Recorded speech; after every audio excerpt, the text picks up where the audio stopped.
Selamat siang, salam sejahtera bagi kita semua. Pada pertama kita patut bersyukur kepada Tuhan karena kasih dan pimpinannya sehingga saat ini kita semua boleh berkumpul bersama di sini dengan keadaan sehat dan sukacita.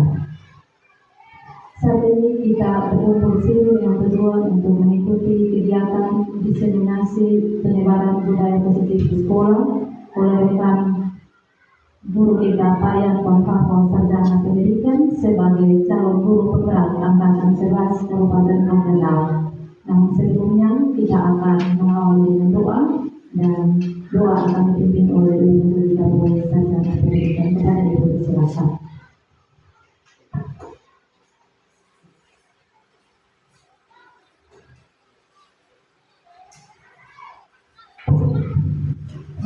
Sebelum kita mulai akan kegiatan hari ini, mari kita menghadap Tuhan di dalam doa. Mari kita berdoa.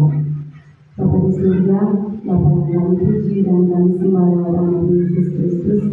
Segala puji syukur kami naikkan di hadapan hadirat Tuhan. Di siang hari yang penuh sukacita ini Tuhan, kami ada di sini, kami telah berkumpul di tempat ini Tuhan. Untuk kita mulai akan kegiatan diseminasi budaya positif yang akan dibawakan oleh rekan kami Bapak Ian Konfako. Kiranya Tuhan Yesus Engkau memberkati ada kegiatan yang kami langsungkan saat ini Tuhan, yang dari awal pertengahan hingga berakhirnya boleh berjalan dengan baik. Hamba-Mu yang akan menyampaikan materi juga Tuhan, biarlah Engkau memberkati akan seluruh kehidupan hamba-Mu, biarlah jangan menurut akan kekuatan, kehebatan dan nikmat dari hamba-Mu. Dan biarlah semuanya itu Tuhan, kasih Allah dan hikmat Tuhan terus tercurah dalam kehidupan anak-Mu, agar apapun yang disampaikan oleh hamba-Mu kami dapat mengerti dan kami juga dapat melakukannya dalam setiap kehidupan kami, dan untuk memperlancarkan setiap proses pembelajaran kami dalam hidup kerja kami. Terima kasih Tuhan, terima kasih. Segala kegiatan kami di hari ini, biarlah Tuhan kami terus serahkan ke dalam tangan kasih Tuhan. Ampunkan kami Tuhan, dan hanya di dalam nama Tuhan Yesus kami berdoa. Amin.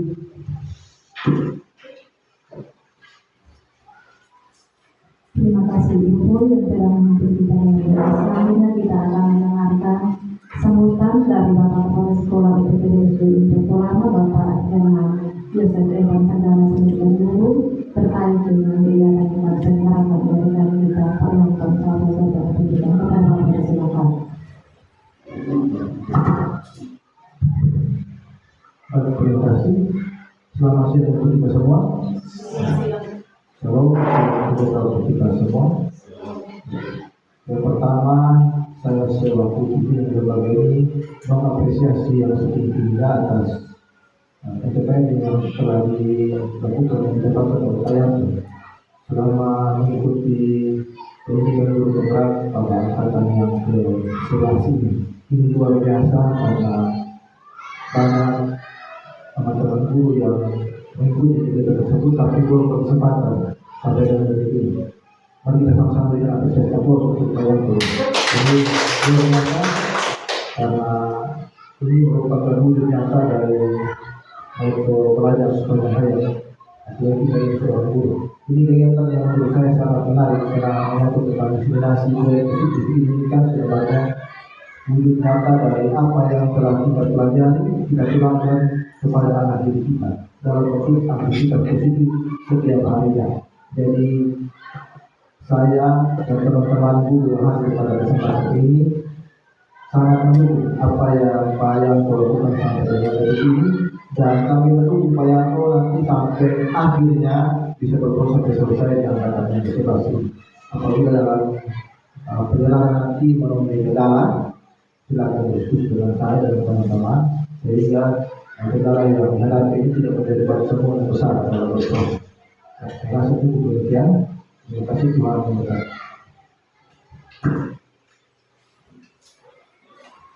Terima kasih Bapak Evan Sarjana Pendidikan Guru selaku Kepala Sekolah UPTD Pertolama yang telah memberikan motivasi dan segala bentuk dukungan yang diberikan kepada rekan kita Pak Yanto Sarjana Pendidikan. selanjutnya kita akan masuk dalam penyebaran diseminasi budaya positif oleh kita Pak Yakon. Karena itu kesempatan diberikan kepada Bapak.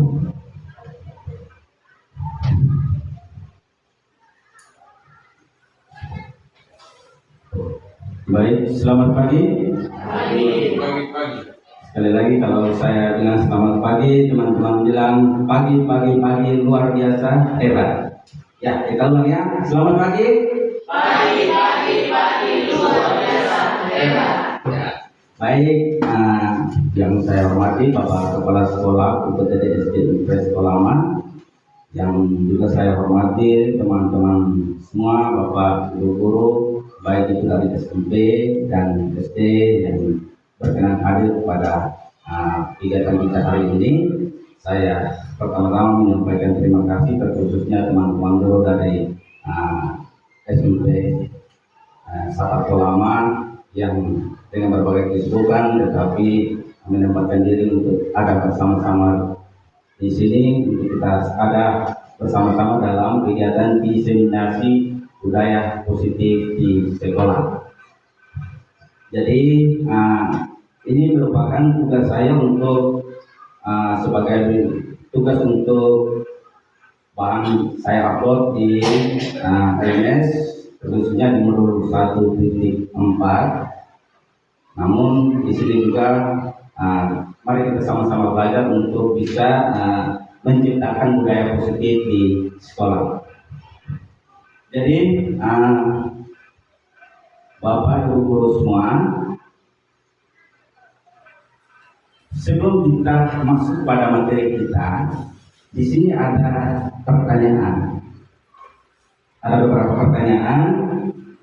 Nah, menurut Bapak Ibu, apakah Bapak Ibu setuju bila yang pertama, pemberian hukuman dapat mendisiplinkan siswa?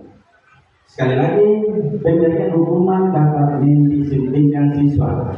Kira-kira menurut Bapak Ibu setuju atau tidak?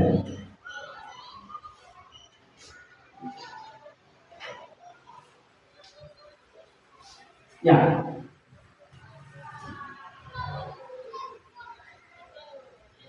Ya, terima kasih Pak Jimmy. Ini bukan ujian, ini kita coba menjawab saja, setuju atau tidak. Sekali lagi, pemberian hukuman dapat mendisiplinkan siswa. Menurut teman-teman semua, apakah teman-teman setuju atau tidak? Ya, tidak setuju.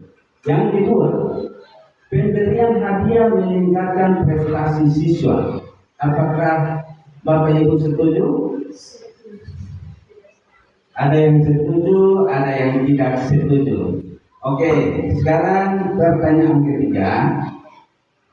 Guru harus mampu memberikan solusi untuk setiap siswa yang bermasalah.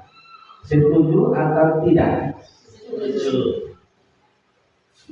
Setuju atau tidak? Coba kita sedikit suaranya agak keras. Setuju atau tidak? Ya, kebanyakan setuju, hampir 90% teman-teman setuju. Yang keempat, guru berperan sebagai teman bagi siswa. Teman-teman setuju? Setuju. Ya, berarti banyak juga yang setuju tentang guru berperan sebagai teman bagi siswa. Jadi pertanyaan ini teman-teman semua, Bapak Ibu guru hebat. Nah, nanti kita akan mendapat jawabannya setelah kita belajar tentang disiplin positif. Jadi ini beberapa pertanyaan pemantik yang nanti sebentar kita bisa menemukan jawabannya. Ya. Selanjutnya, oke. Kita akan belajar tentang positif mindset atau berpikir positif. Positif mindset atau berpikir positif. Nah di sini apa itu budaya positif? Budaya positif di sini adalah perwujudan dari nilai-nilai atau keyakinan universal yang diterapkan di sekolah. Sekali lagi, perwujudan dari nilai-nilai atau keyakinan universal yang diterapkan di sekolah. Kalau kewujudan dari nilai-nilai ini nilai-nilai yang baik atau nilai-nilai yang tidak baik? Ya tentunya nilai-nilai yang baik. Kira-kira nilai-nilai yang baik yang kita mau wujudkan dalam budaya positif di sekolah itu seperti apa? Disiplin. Selain itu beribadah bersama. Ada lagi? Ya. Jadi disiplin, beribadah bersama, tanggung jawab. Nah, itu nilai-nilai yang positif. Yang nantinya juga semua biasanya tertuang di dalam profil pelajar Pancasila. Nah, untuk menciptakan budaya positif di sekolah, kita akan belajar tentang konsep-konsep inti untuk menciptakan budaya positif di sekolah. Jadi untuk menciptakan budaya positif di sekolah itu ada 6 poin penting di sini. Yang pertama itu disiplin positif. Yang kedua, motivasi perilaku manusia. Yang ketiga, keyakinan kelas atau di sekolah. Keempat, kebutuhan dasar manusia. Kelima, posisi kontrol seorang guru. Kemudian yang terakhir adalah segitiga restitusi. Dari keenam ini kira-kira mana yang menarik menurut Bapak Ibu? Kira-kira mana yang menarik?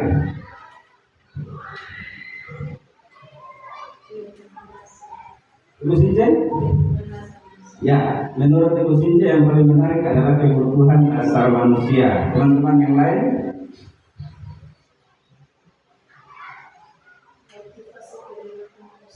Motivasi perilaku manusia. Oke, yang pastinya semuanya menarik. Dan inilah yang nantinya kita akan terapkan budaya positif di sekolah. Poin-poin inilah yang kita harus wujudkan di lingkungan sekolah.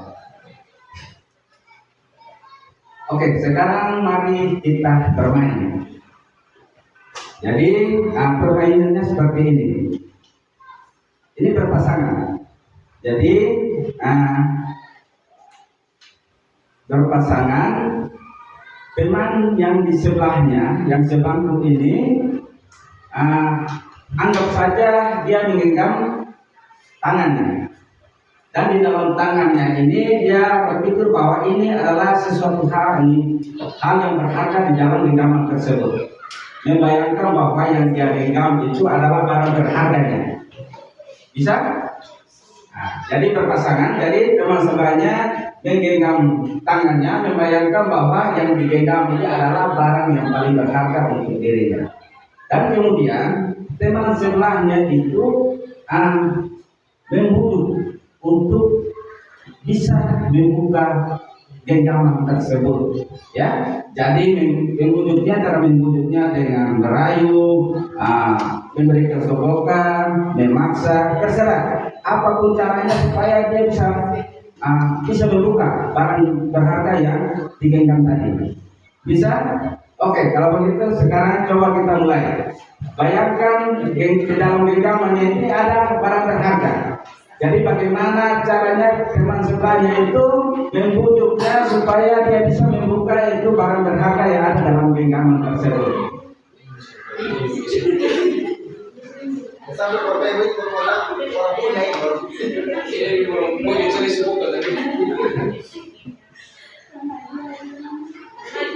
Ya, mulai.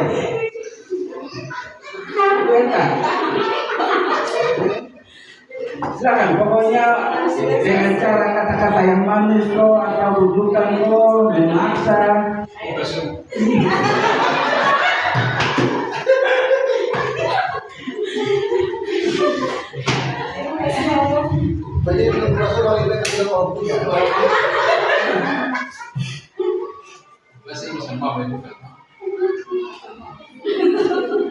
Sudah teman-teman? Coba kegiatan ini kita lakukan secara bergantian.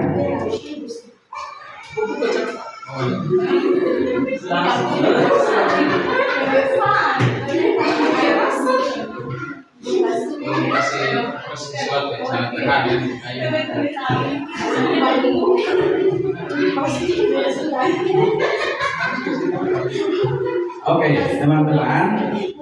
Nah, dari kegiatan tersebut, kira-kira teman yang tadi menggenggam tangan itu kira-kira dia bisa buka atau tidak? Tidak mau buka. Kenapa dia tidak mau buka? Ya pastinya ada yang berpikir bahwa ini merupakan suatu barang yang berharga. Tetapi ada kemungkinan dia buka atau tidak? Bisa saja dia buka. Tergantung rayuan. Nah, kalau seperti itu, kira-kira membuka dan tidak membuka ini yang mengontrol adalah diri kita atau teman tadi, teman yang ada di sebelah kita. Diri kita sendiri. Tentunya kalau kita membuka, tentu kita ada maksudnya. Kenapa sampai saya membuka? Tetapi kalau saya tetap menutup, ada juga maksud dari saya. Kenapa saya tetap menutup? Ya. Nah, inilah fungsi dari budaya positif. Ya, tujuannya hanya kita yang bisa mengontrol diri kita sendiri. Nah, teman-teman semua, di sini ada pergeseran paradigma dari teori kontrol dari Dr. William Glasser. Di sini ilusi guru mengontrol murid. Selama ini bahwa ada ilusinya bahwa gurulah yang mengontrol murid. Ya, jadi siswa atau murid ini dia bisa membuat PR karena dari guru. Dia bisa datang pagi karena dari guru. Ada ilusi ini bahwa guru yang mengontrol murid. Yang kedua, ilusi bahwa semua penguatan positif, efektif dan bermanfaat. Contohnya di dalam proses pembelajaran kita memberikan penghargaan kepada anak-anak yang berprestasi. Ini menurut kita bahwa penguatan positif, ilusi bahwa semua penguatan positif, contohnya kita memberikan penghargaan itu dapat bermanfaat dan efektif. Betul Bapak? Betul kan? Kalau seandainya tidak ada penghargaan, apakah anak itu mau belajar? Dia tetap mau belajar? Oke, nanti kita akan lanjut pada materinya berikutnya. Ilusi bahwa kritik dan membuat orang merasa bersalah ini dapat menguatkan karakter. Membuat orang merasa bersalah itu dapat menguatkan karakter. Betul? Betul bahwa itu? Kritik dan membuat orang merasa bersalah. Contohnya membuat siswa merasa bersalah. Siswa melakukan sesuatu kesalahan, kemudian guru melakukan tindakan yang membuat siswa itu merasa bahwa dia sangat bersalah terhadap perbuatannya. Apakah itu betul? Yang terakhir, ilusi bahwa orang dewasa memiliki hak untuk memaksa. Betul? Ya, tidak ya? Nah, di sini bagaimana seorang bisa berubah dari paradigma stimulus respon kepada pendekatan teori kontrol. Jadi dari stimulus respon realita atau kebutuhan kita sama. Padahal yang menurut teori kontrol bahwa realita atau kebutuhan kita berbeda. Yang kedua, semua orang melihat hal yang sama. Semua orang melihat hal yang sama, padahal setiap orang memiliki gambaran berbeda. Yang berikut, kita mencoba mengubah orang agar berpandangan sama dengan kita. Padahal yang sebenarnya adalah kita berusaha memahami pandangan orang lain tentang dunia. Kemudian ada juga perilaku buruk dilihat sebagai suatu kesalahan. Jadi kalau kita melihat bahwa sesuatu kesalahan berarti itu sudah sesuatu keburukan, berarti kita beranggapan bahwa itu sudah salah. Padahal sebenarnya adalah semua perilaku memiliki tujuan, baik itu perilaku baik maupun perilaku tidak baik. Pasti ada tujuan dari yang melakukannya. Yang berikut, orang lain bisa mengontrol saya. Yang sebenarnya di situ adalah hanya Anda yang bisa mengontrol diri Anda. Kita beranggapan bahwa kita bisa mengontrol orang lain, padahal yang dapat mengontrol diri kita adalah diri kita sendiri. Kemudian ada juga saya bisa mengontrol orang lain. Oh, itu sama. Yang berikut pemaksaan ada pada saat rujukan gagal. Sebenarnya adalah kolaborasi dan konsensus menciptakan pilihan baru. Kemudian yang terakhir, model berpikir menang kalah. Kalau menurut teori kontrol, model berpikir menang. Ya.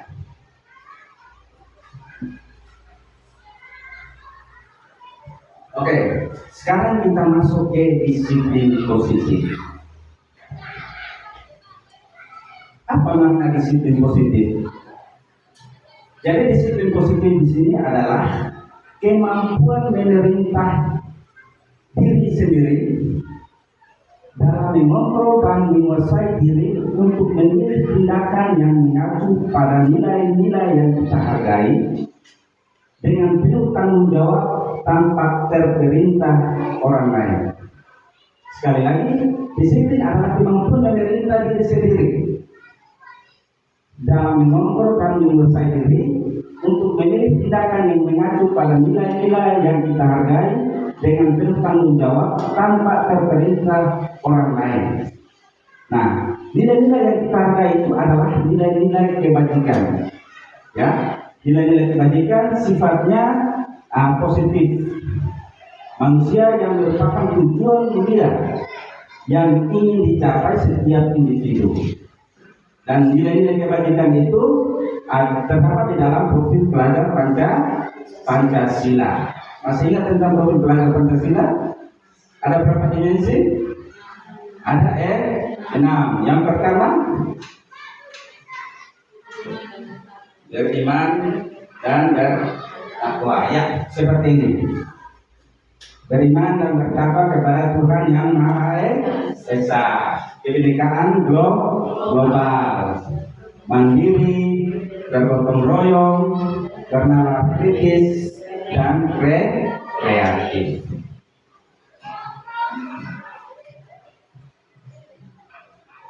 Ya. Sekarang kita masuk dalam motivasi perilaku manusia.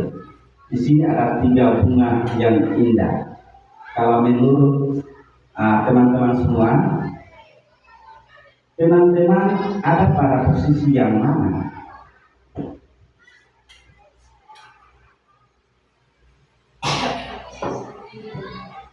Yang pertama di sini adalah menghindari ketidaknyamanan atau hukuman. Jadi contohnya kita datang pagi supaya tidak dimarahi oleh kepala sekolah. Itu yang pertama. Yang kedua, mendapat imbalan atau penghargaan. Kita sering berbuat baik supaya saya dapat penghargaan. Nah, seperti itu. Saya bisa diangkat menjadi kepala sekolah atau mendapatkan tunjangan profesi dan lain-lain. Dan yang ketiga, menghargai diri dan menjadi orang yang merdeka yang mereka inginkan. Dari 3 bunga yang cantik ini kira-kira teman-teman ada pada posisi yang mana? Kadang-kadang ada di 1, kadang-kadang ada di 3. Ya. Nah, yang pertama dan kedua ini adalah motivasi dari luar atau motivasi eksternal. Jadi kita melakukan sesuatu tujuannya dari luar, bukan dari dalam diri. Itu motivasi yang pertama dan kedua. Bunga yang pertama dan kedua. Jadi contohnya di sini tadi kita melakukan sesuatu supaya kita tetap nyaman, tetap tidak mendapatkan hukuman.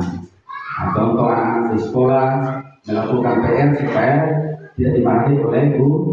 Itu motivasinya dari luar, karena takut pada guru. Kemudian ada juga ya supaya mendapatkan imbalan, dapat nilai tinggi, dipuji oleh guru. Nah, kemudian yang ketiga itu adalah motivasi di dalam diri atau motivasi internal. Jadi ini yang melakukannya karena dia percaya bahwa ada nilai-nilai kewajiban yang dia miliki.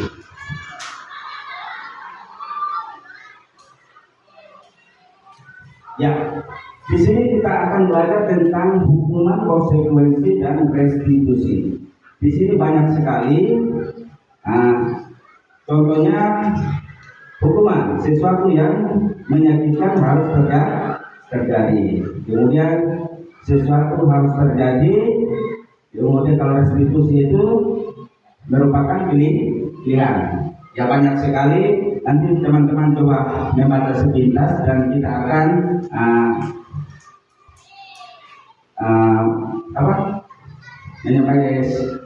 menyimpulkan bersama-sama ya.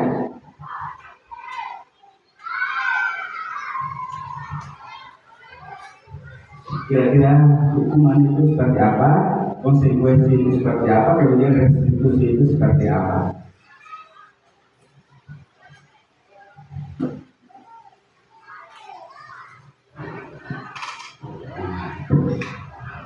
Nah di sini berdasarkan bagian di atas penjelasan tentang hukuman, konsekuensi, dan restitusi. Jadi hukuman di sini adalah tidak terencana. Hukuman adalah tidak terencana, bersifatnya satu arah, bisa berupa hukuman fisik, psikis, atau kata-kata kasar. Ya, jadi dia sifatnya tidak terencana, bersifatnya dari satu arah. Dia berupa hukuman fisik, psikis, dan hukuman berupa kata-kata kasar. Sedangkan konsekuensi di sini bersifat terencana, sudah disepakati. Bersifatnya terencana, sudah disepakati. Bentuk-bentuk dan konsekuensi dibuat oleh pihak guru atau sekolah. Jadi yang membuatnya adalah satu arah, hanya guru. Ya. Kemudian restitusi. Restitusi adalah proses menciptakan kondisi bagi murid untuk memperbaiki kesalahan mereka sehingga mereka bisa kembali pada kelompok mereka dengan karakter yang lebih kuat. Kalau seperti itu teman-teman semua ada di posisi yang mana kira-kira?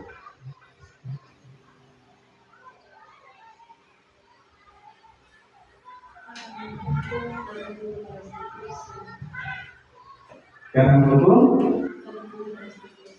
sekarang juga restitusi.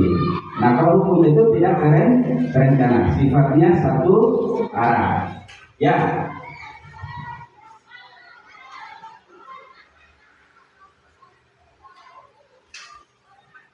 Oke, ini konsekuensi atau hukuman.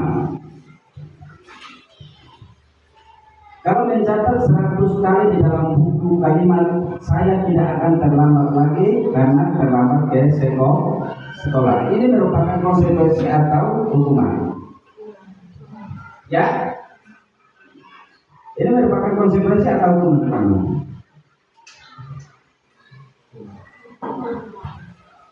Hukuman atau konsekuensi? Mencatat 100 kali di dalam buku kalimat saya tidak akan terlambat lagi karena terlambat ke sekolah. Itu hukuman atau konsekuensi?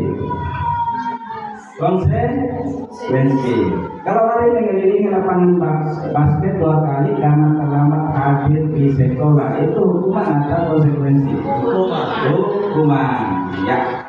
Kalau membersihkan coretan yang dibuatnya di meja tulis, ini konsekuensi atau hukuman? Konsekuensi. Murid diminta 15 kali karena tidak menggunakan masker sekolah. Ini hukuman atau konsekuensi? Hukuman. Yang berikut, berdiri di depan kelas sambil mengangkat kaki satu karena tidak bisa menjawab pertanyaan. Ini hukuman atau konsekuensi? Ini hukumannya. Kemudian membersihkan WC karena merusak pensil teman.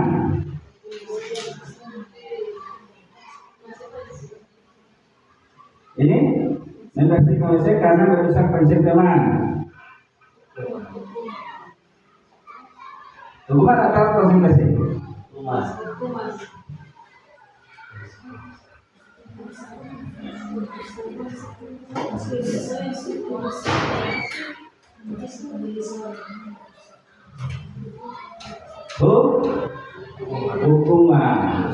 Kalau lari keliling lapangan karena terlambat 10 menit saat pelajaran dilakukan, konsekuensi.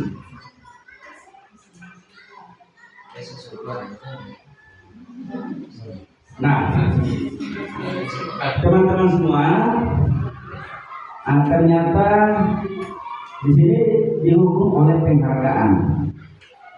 Terkadang kita dalam proses pembelajaran kita memberikan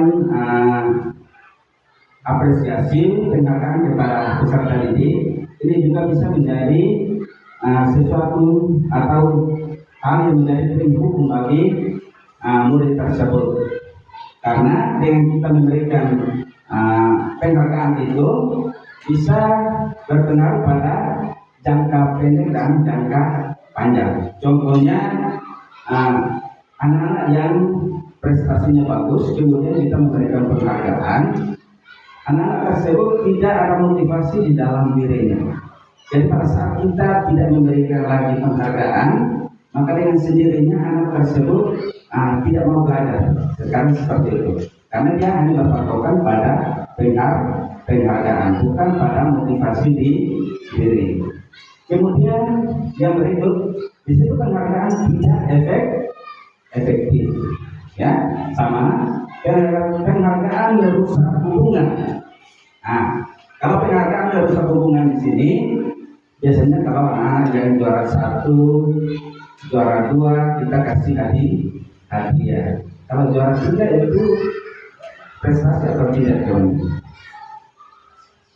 Kalau juara 3, juara 4 prestasi atau tidak? Tapi terkadang kita tidak kasih. Nah, bagaimana perasaan anak yang mendapatkan prestasi atau juara 2 dan 3 tersebut? Pasti merasa oh, saya juara 2, juara 3, dia yang tahu saya dapat juara. Menjadi hukuman bagi teman-teman yang lain. Penghargaan mengurangi ketepatan, ini juga masih sama. Penghargaan mengurangi kualitas. Kemudian penghargaan mematikan kreativitas. Ya, penghargaan menghukum. Jadi kita memberikan penghargaan seperti yang tadi, yang lain yang tidak mendapatkan penghargaan merasa minder. Tidak mau lagi belajar, dia yang terus yang dapat penghargaan. Di sini yang terakhir di sini motivasi di dalam diri intrinsik, ini yang diharapkan, ya. Sekarang kita masuk pada keyakinan kelas. Sebelum kita masuk pada keyakinan kelas, di sini ada pertanyaan, mengapa keyakinan kelas bukan peraturan kelas? Ada yang bisa menjawab? Kenapa harus ada keyakinan kelas, bukan peraturan kelas?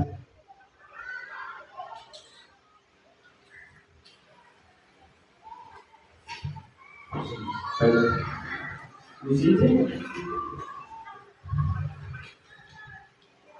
Baik, terima kasih. Mengapa harus keyakinan kelas bukan peraturan kelas? Karena keyakinan kelas berarti kita yakin bahwa nilai-nilai itu bisa kita sepakati bersama dan kita terapkan bersama. Kalau peraturan maka dia memiliki efek, memiliki konsekuensi. Dari kalau keyakinan kita yang buat sendiri, kita sepakati sendiri, maka akan kita punya kesadaran untuk terapkan kesalahan. Terima kasih. Ya, tepuk tangan untuk Ibu Sinta. Jadi menurut Ibu Sinta bahwa keyakinan kelas berarti dibuat bersama, sedangkan peraturan memiliki konsekuensi. Ada teman-teman lain yang ingin menambahkan?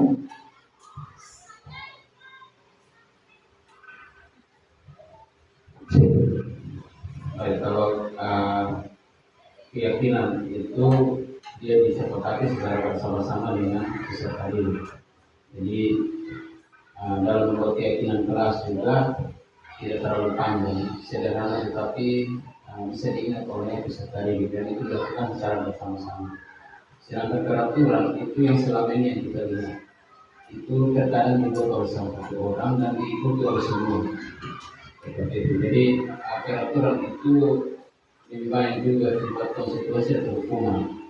Padahal sebenarnya tujuan dari keyakinan adalah bagaimana membuat peserta didik dan guru untuk menerapkan budaya itu sendiri di kelas atau sekolah. Seperti itu. Jadi ada nilai kebajikan yang ada dalam keyakinan kelas. Ya, terima kasih. Tepuk tangan untuk Pak Jenny. Jadi menurut Pak Jenny bahwa keyakinan kelas itu hampir sama dengan Ibu Sinta tadi, bahwa keyakinan kelas adalah dibuat bersama dan disepakati bersama. Kalau peraturan berarti sifatnya satu arah, ya hanya dari guru kemudian diminta siswa untuk menjalani sesuai dengan aturan. Tidak ada kesepakatan di situ, ya.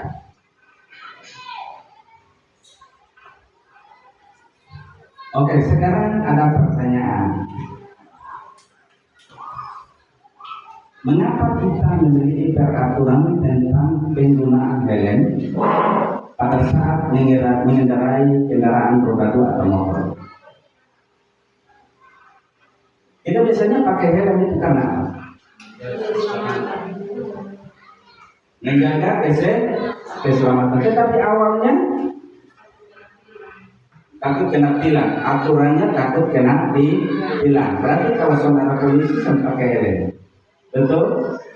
Nah, aturannya bahwa kalau tidak menggunakan helm maka kena tilang. Tetapi kalau ada keyakinan dari dalam diri setiap orang bahwa kita meyakini kita menggunakan helm itu supaya kita selamat, maka itu dimanapun kita dapat melakukannya. Dimanapun kita mengendarai motor, kita menggunakan helm. Ya, jadi kalau semua meyakini hal yang sama, itu yang disebut dengan keyakinan. Nilai-nilai yang terkandung di dalam yang kita miliki di dalam diri, yaitu tentang keselamatan. Yang kedua, mengapa kita memiliki peraturan tentang penggunaan masker dan mencuci tangan setiap saat? Ya, menjaga kebersihan. Kalau semua memiliki niat yang sama seperti itu, meyakini hal yang sama, berarti kita selalu menjaga kebersihan dengan mencuci tangan. Kemudian kita juga memakai masker. Kalau pada saat COVID kemarin berarti kita akan memakainya karena aturan, ya. Tapi kalau kita meyakini bahwa kita melakukan itu karena supaya kita sehat, berarti kita selalu melakukan hal tersebut. Nah, dari apa yang tadi dijelaskan tadi, ternyata betul apa yang disampaikan oleh Pak Jenny tadi, bahwa keyakinan kelas itu dibuat berdasarkan kesepakatan antara guru dan siswa. Mereka melakukannya bersama-sama, bersifat universal. Kalau peraturan biasanya dibuat oleh guru dan bersifat hanya satu arah. Peraturan kelas, kalau peraturan kelas, ya, tanpa ada kesepakatan bersama.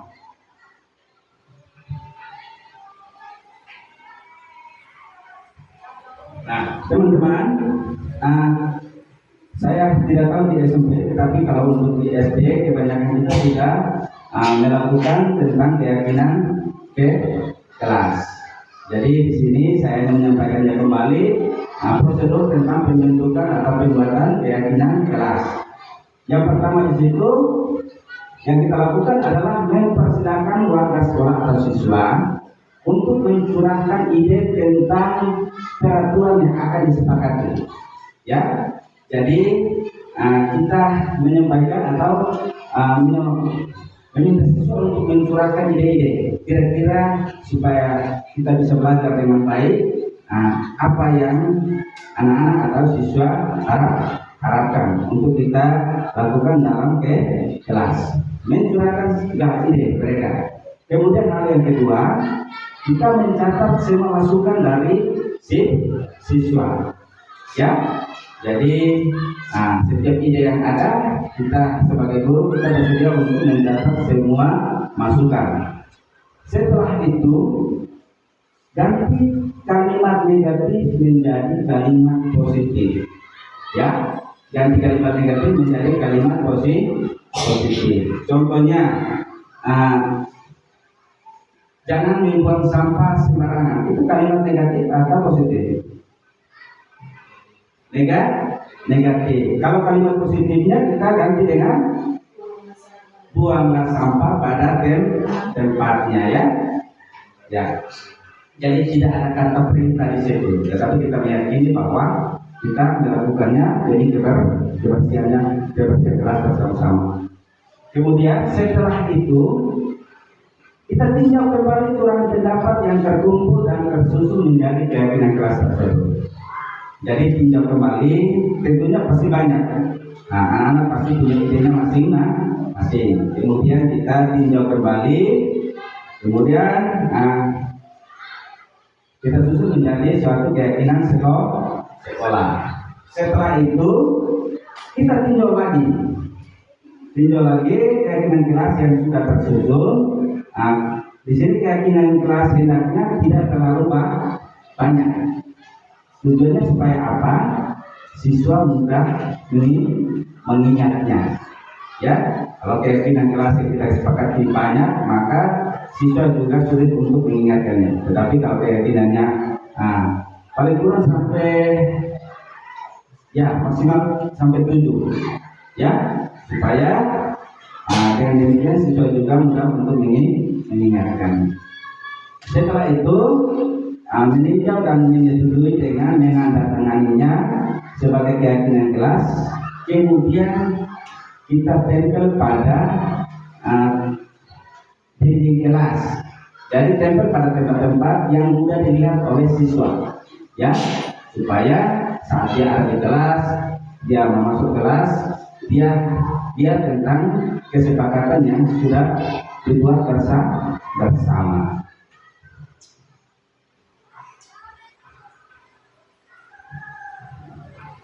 Sekarang kita masuk pada 5 posisi kontrol guru.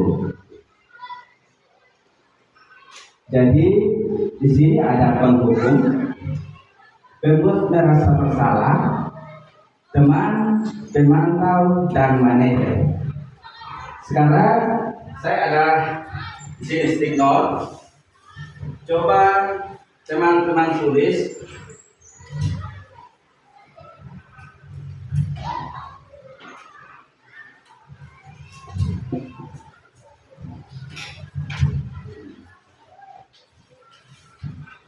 Dari 5 posisi kontrol ini kira-kira menurut Bapak Ibu guru ada pada posisi yang mana? Silakan ditulis, tidak perlu dikumpulkan, hanya ditulis dan dipegang untuk sementara. Ayo masing-masing kira-kira menurut ini jujur saja, teman-teman ada pada posisi kontrol yang mana?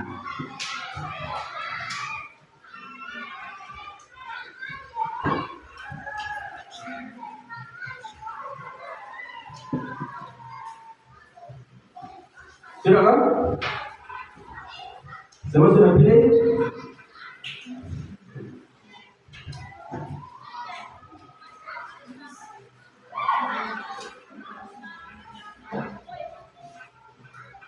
Jadi di sini ada penghukum, pembuat merasa bersalah, teman, pemantau, dan manajer. Ini jujur-jujur saja ya.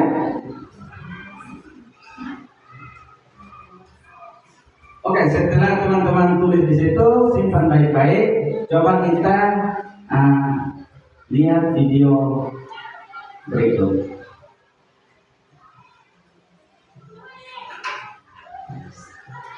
Jadi di sini saya telah siapkan 5 video. Video kontrol dulu. Yang pertama sebagai penghukum, yang kedua sebagai pembuat merasa bersalah. Kemudian posisi kontrol guru yang berikut adalah sebagai teman, dan kelima adalah manajer. Nah,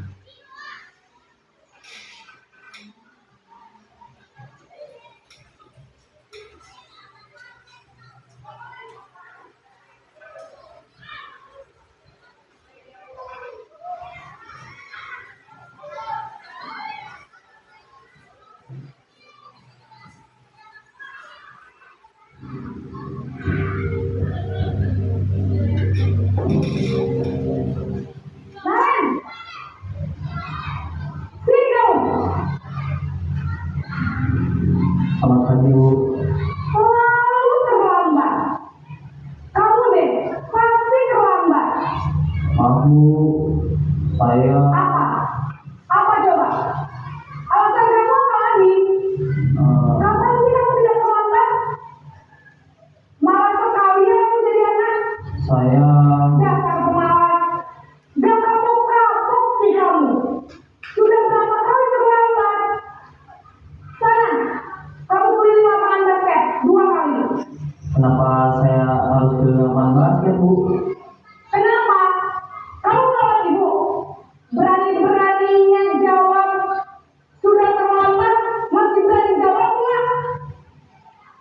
Sekarang, keliling lapangan basket 5 kali sekalian. Biar kapok. Cepat. Pergi sana ke lapangan basket.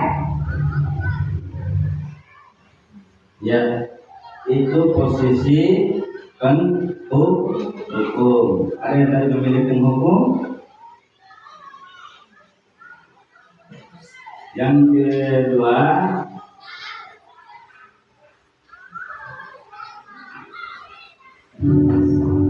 ini membuat merasa bersalah.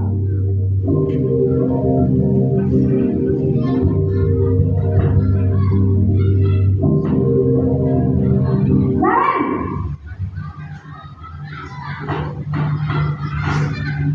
Selamat pagi Bu. Naren! Kamu kenapa terlambat lagi, nak? Ya Tuhan, Naren. Kamu senang ya bikin ibu susah ya? Kalau kamu terlambat lagi, nanti ibu yang ditegur bapak kepala sekolah, nak.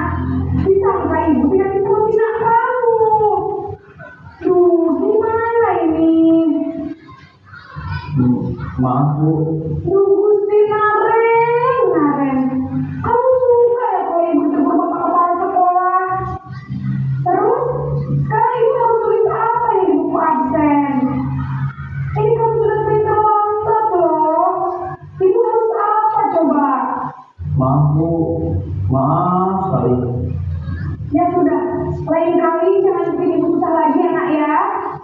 Ibu tidak akan kuat lagi kalau kamu begini terus. Bisa jantungan kalau ibu tegur bapak kepala sekolah. Sana cepat kelas. Maaf ya Bu. Maaf sekali. Yaitu posisi kontrol guru membuat merasa bersalah. Kira-kira kalau menurut teman-teman apa yang dirasakan oleh siswa tersebut? Pasti dia sangat merasa bersalah.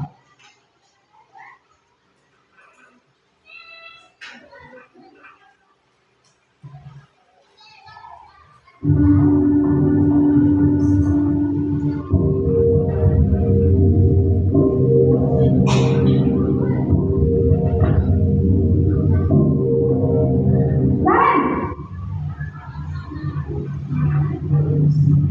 Selamat pagi Bu. Wah, sudah jam berapa ini nak? Terlambat lagi ya sayang. Iya Bu. Habis ibu saya lupa bangunkan saya Bu. Kamu malah menyalahkan ibu kamu.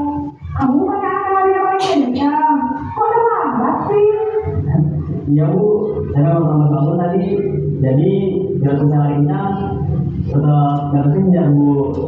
Ya sudah kan, nanti lain kali larinya lebih kencang lagi ya, biar nggak terlambat lagi. Bikin senang ibu, demi ibu, bisa kan? Bisa lah Bu. Ya sudah kan, sekolah ibu beresin urusan absen kamu. Kamu ini ada saja.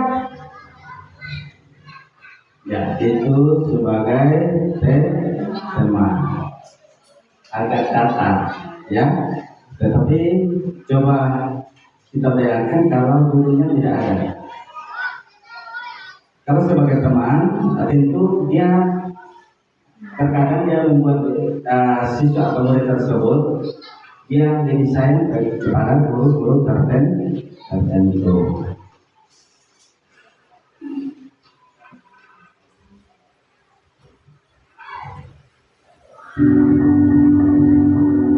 Jadi posisi pemantau atau monitor.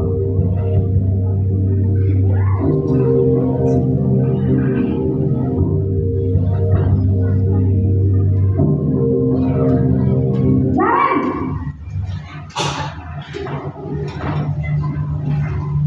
Selamat pagi Bu. Naren, apa peraturan sekolah kita tentang jam berapa kita harus masuk sekolahnya? Kita harus di sekolah jam 7 Bu. Iya betul, sekarang sudah jam 7.20. Naren sudah tahu konsekuensinya jika terlambat hadir. Paham Bu, saya harus tinggal kelas pas jam istirahat selama 20 menit. Iya benar, konsekuensinya demikian. Jadi nanti jam 9.30 pas istirahat, kamu harus tinggal di kelas, kerjakan tugas tambahan untuk ketertinggalan kamu, ya? Baik Bu.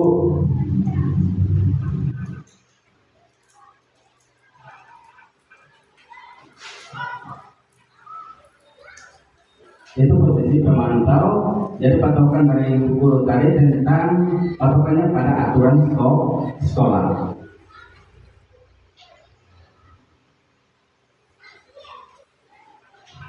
Ini posisi manajer.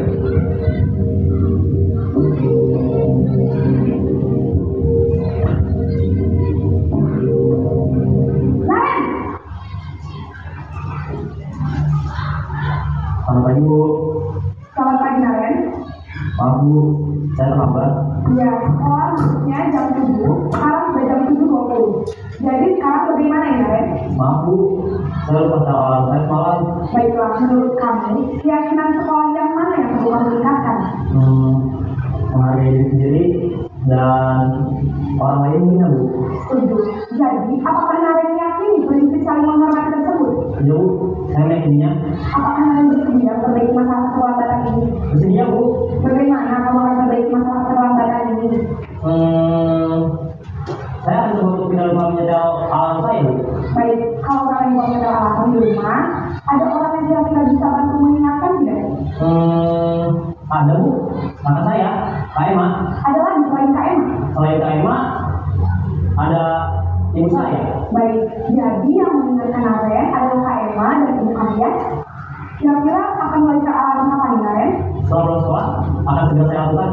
Baik, jadi Naren akan setel alarm untuk bangun besok pagi dan akan diingatkan oleh kakak dan ibunda Naren ya. Ada lagi yang mungkin perlu dilakukan Naren agar tidak terlambat bangun lagi. Tidak ada Bu. Baik Naren, terima kasih untuk kerjasama kamu. Sekarang kamu perlu kembali ke kelas untuk belajar. Baik Bu, terima kasih.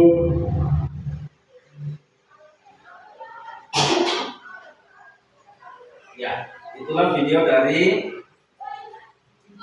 5 posisi kontrol guru.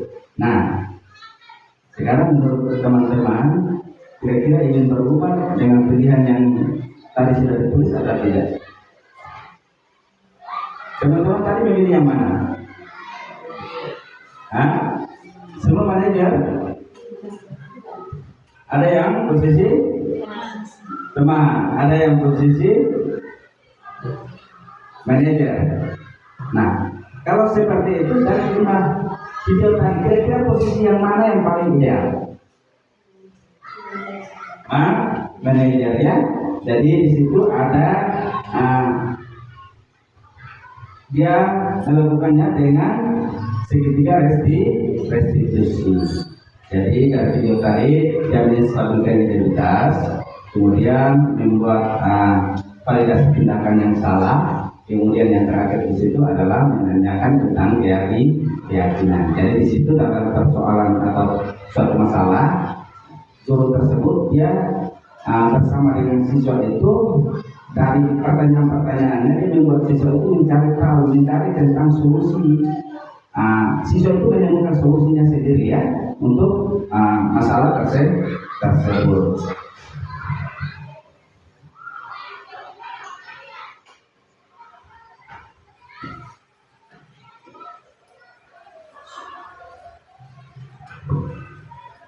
Baik teman-teman semua, di sini dalam posisi penghukum sampai pada posisi manajer ini ada dampaknya. Ya, jadi kalau kita posisikan diri kita sebagai penghukum, di situ menghakim, menunjuk-nunjuk, ya, membentak, menghukum secara fisik atau verbal, dampaknya di situ adalah anak menjadi pendendam dan juga tidak menyukai guru atau mata pelajaran tertentu. Jadi kalau kita memposisikan diri kita sebagai penghukum, maka akibat atau dampaknya terhadap anak tersebut adalah anak menjadi pendendam. Kemudian anak juga mungkin dia tidak menyukai guru tersebut atau mata pelajaran tertentu. Kalau penghukum merasa bersalah, di situ suaranya ya agak lembut, namun menyalahkan si siswa. Nare, ya. Kenapa seperti itu ya? Bilang nare. Nah, guru menyatakan kesalahan kepada siswa dan guru menderita. Perbuatan kamu membuat ibu menderita. Nanti bapak kepala sekolah marahin ibu. Di situ dampaknya adalah membuat siswa tersebut merasa sangat bersalah. Dia rela diri dan menarik diri, atau membuat siswa tersebut tidak percaya diri. Dia melakukan sesuatu dan takut salah. Ya, jadi dia mau melakukan ini takut nanti yang dia lakukan adalah salah. Jadi siswa tersebut akan muncul tidak percaya diri. Dan posisi teman, guru bersikap ramah. Dia cenderung bersenda gurau untuk menghangatkan suasana, ya. Tetapi di situ juga harus ada dampaknya. Dampaknya adalah murid bergantung pada satu orang. Kemudian membuat siswa tidak mandiri.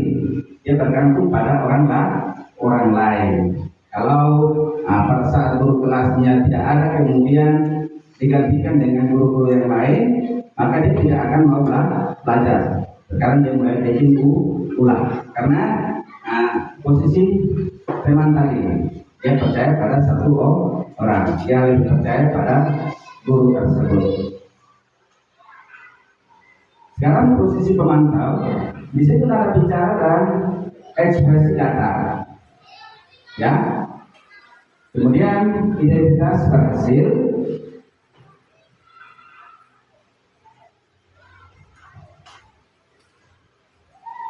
Pemantau tetap memantau saat siswa diberi sanksi. Ya, nah, jadi pada sistem atau posisi kontrol pemantau ini, posisi guru ini dia terpatokan pada aturan sekolah, ya. Dan nampaknya di situ adalah menghitung hadiah atau hukuman yang diberi tanpa melihat nilai kebajikan. Kemudian tidak sepenuhnya mandiri.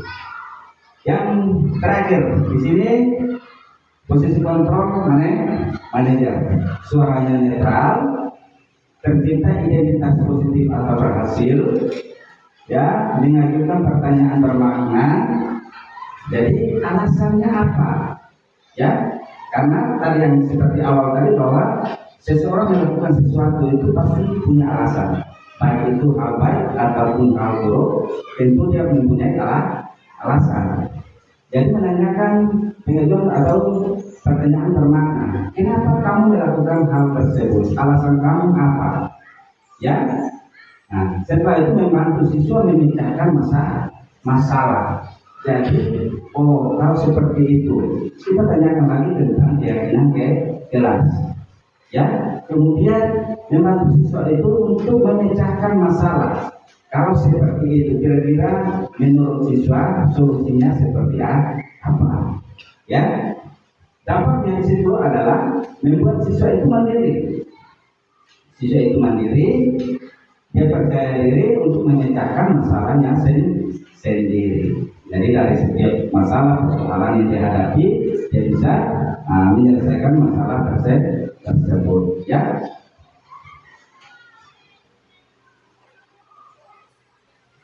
Oke, sekarang kita masuk pada kebutuhan dasar manusia. Jadi di sini kebutuhan dasar manusia ini ada 5. Yang pertama di situ adalah bertahan hidup. Yang kedua, kasih sayang dan rasa diterima. Kemudian yang berikut adalah penguasaan.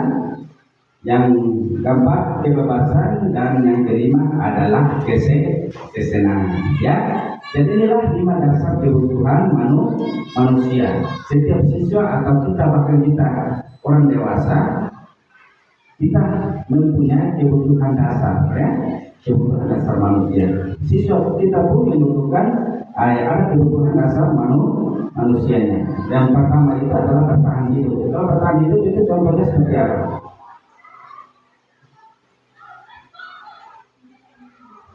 Makan, ya, rumah, ya, kasih sayang. Yang kedua, kasih sayang dan rasa diterima. Kalau siswa-siswa yang di kelas kurangnya kasih sayang, kurang rasa diterima, kira-kira dia seperti apa? Memberontak, ya, dia membutuhkan kasih sayang, ya, dia ingin supaya dia bisa diterima. Kemudian ada penguasaan, ingin menguasai, saya ini hebat. Nah, jadi ada penguasaan, ingin menguasai dalam satu kelas. Kemudian siswa juga butuh kebebasan. Ya, jadi di dalam kelas kalau proses pembelajarannya kita lakukan hanya seperti itu, ceramah terus, tentunya membuat siswa itu juga bosannya, dia ingin bebas. Jadi siswa itu cenderung mengantuk, ribut. Itu karena mungkin suasana di kelas itu membuat dia tidak bebas, ya, dia ingin kebebasan. Kemudian ada juga tentang kesenangan, ya.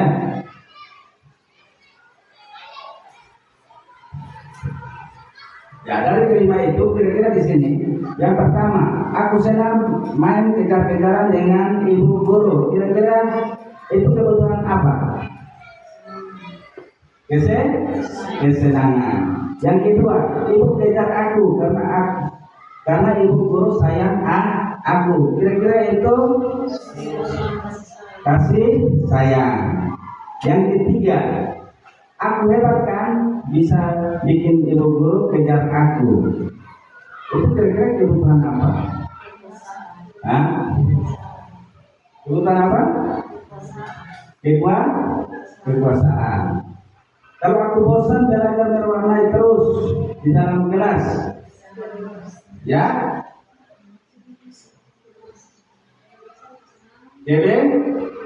kebebasan.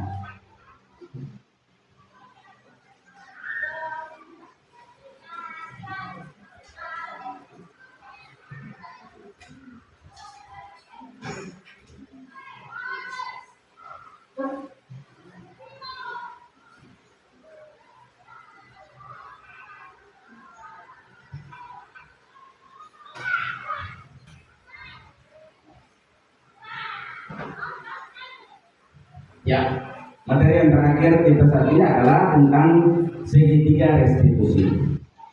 Ya, Jadi dalam segitiga restitusi ini ada 3 tahapan. Di situ yang pertama adalah menstabilkan identitas. Ya, menstabilkan identitas. Di dalam suatu persoalan atau masalah dengan siswa tersebut, terkadang siswa itu merasa takut. Ya, jadi untuk menyelesaikan persoalan tersebut, yang pertama, langkah pertamanya adalah kita menstabilkan identitas, ya, supaya siswa itu lebih terbuka. Yang kedua, yaitu validasi kebutuhan yang salah. Oh, kira-kira kamu melakukan itu salah atau tidak? Ya, kamu melakukan itu melanggar tentang keyakinan atau kesepakatan kelas kita atau tidak. Setelah itu kita menanyakan tentang nilai apa yang telah kita sepakati. Oh, yang kita sepakati di kelas itu seperti apa? Ya, dari situ baru kita mulai mencari solusi, atau siswa itu kita memberikan pertanyaan-pertanyaan untuk siswa itu tersebut dapat menemukan solusi dari masalah tersebut. Itulah segitiga restitusi. Di sini juga saya pernah melakukannya dalam siswa saya. Nah, itu mari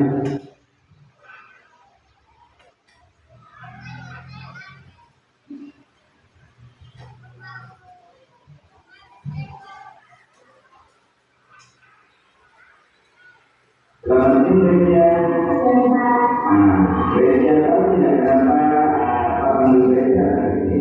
Tidak tahu. Tadi kami gereja nggak tahu sekolah jam berapa? Jam 7:15. Kalau dari sekolah itu biasanya masuk jam berapa?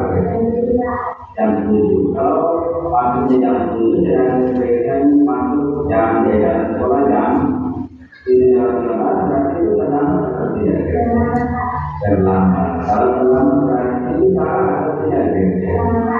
Oke, jadi gereja berbuat kesalahan itu manusiawi. Jadi semua orang pasti pernah berbuat salah, bahkan Pak juga pernah berbuat salah. Tapi yang terpenting di sini adalah bagaimana kita bisa belajar dari kesalahan tersebut dan berusaha untuk memperbaiki kesalahan yang ada. Karena itu pastinya termasuk menyalahkan kamu secara di sini Pak ini supaya kamu menjadi siswa yang lebih baik. Itu oke, gereja. Kalau begitu Pak ingin tahu kira-kira apa alasan kamu tidak melakukan selama?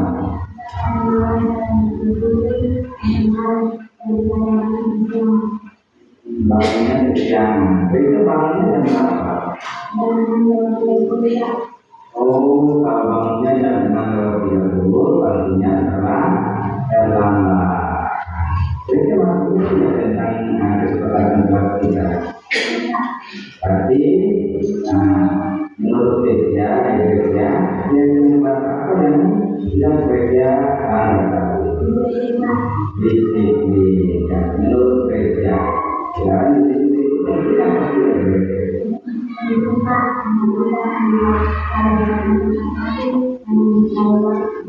Ya, betul sekali gereja.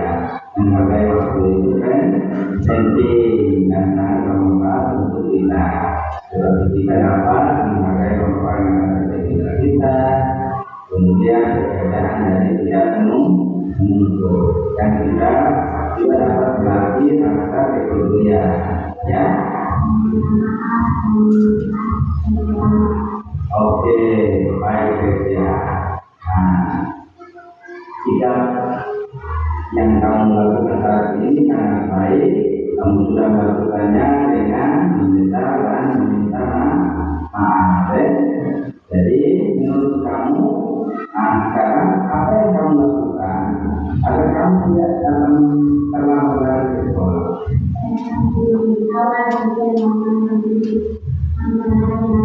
Baik, ya, kamu sudah menemukan solusinya ya, dan kakak akan bekerja sama dengan orang tua kamu supaya kamu tidak terlambat lagi datang ke sekolah. Oke, ya, silakan kembali. Oke.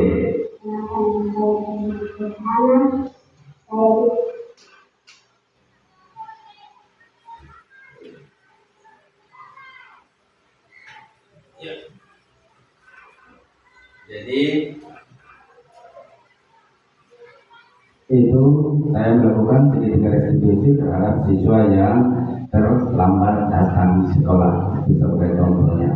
Jadi dengan demikian berakhir sudah apa yang saya sampaikan ini, dan selanjutnya mungkin ada yang masih kurang dari penyampaian saya dari pertama sampai saat ini. Mari kita sama-sama bekerja, sama-sama berkolaborasi untuk dapat mewujudkan budaya positif di sekolah kita. Jadi waktu selanjutnya saya kembalikan. Terima kasih.